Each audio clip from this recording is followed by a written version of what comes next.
Bonjour et bienvenue dans cette vidéo sur les nombres relatifs. Alors, les nombres relatifs comprennent l'ensemble des nombres positifs et négatifs.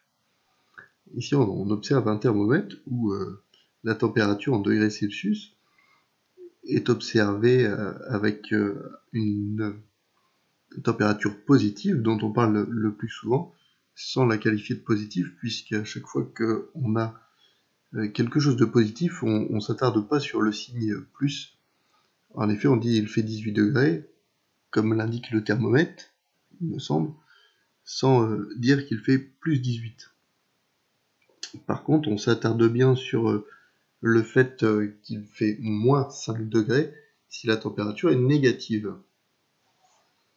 Donc ici, en dessous de 0, parmi les graduations bleues.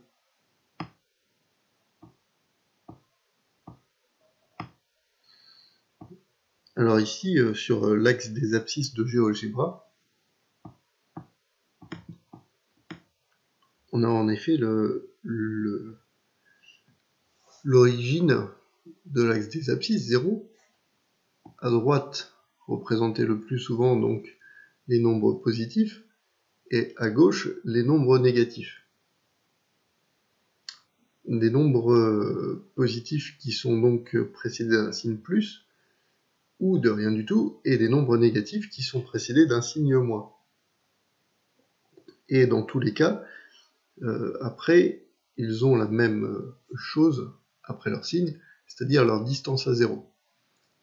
Quand je parle du nombre ici, de plus 4, plus est le signe, 4 est la distance à 0, puisqu'il y a 4 unités entre 0 et 4.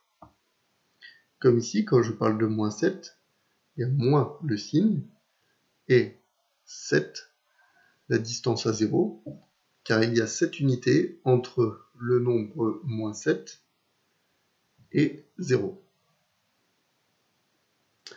De fait, deux nombres que l'on qualifie d'opposés, comme moins 5 et plus 5, ont des signes opposés, plus et moins, mais par contre ils ont la même distance à 0, et géométriquement ils sont symétriques par rapport à 0, par rapport à l'origine de la droite graduée.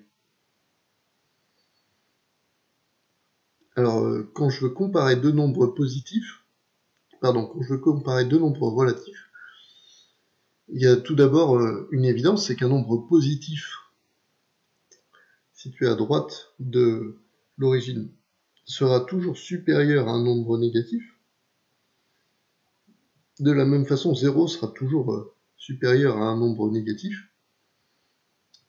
Et alors, chez les positifs, c'est pas très compliqué, hein, on a déjà vu tout ça. Par contre, le problème se pose chez les négatifs. En fait, le principe, c'est de garder en tête que plus on se situe à droite, plus le nombre va être grand. Donc en fait, chez les positifs, on sait que plus la distance à 0 est grande, plus le nombre est grand. Et bien chez les négatifs, ça va être le contraire. Plus la distance à 0 va être petite, plus le nombre va être grand.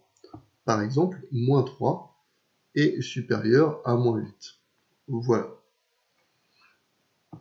Une fois que vous avez compris ça, vous n'aurez pas de problème pour classer les nombres relatifs. Alors maintenant, dernière chose, les coordonnées d'un nombre. Les coordonnées, c'est où géolocaliser un point dans le plan. Alors avec abscisse et ordonnée, on situe toujours d'abord l'abscisse, ici horizontalement, avant l'ordonnée, verticalement.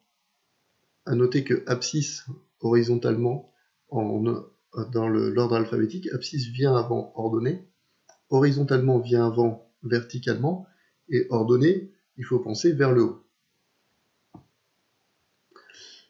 Et quand je parle d'abscisse, je commence par noter l'abscisse, c'est-à-dire que ici, je place ce point-là, je vais d'abord lire horizontalement la coordonnée de l'abscisse, 5, et ensuite la coordonnée de l'ordonnée, 2.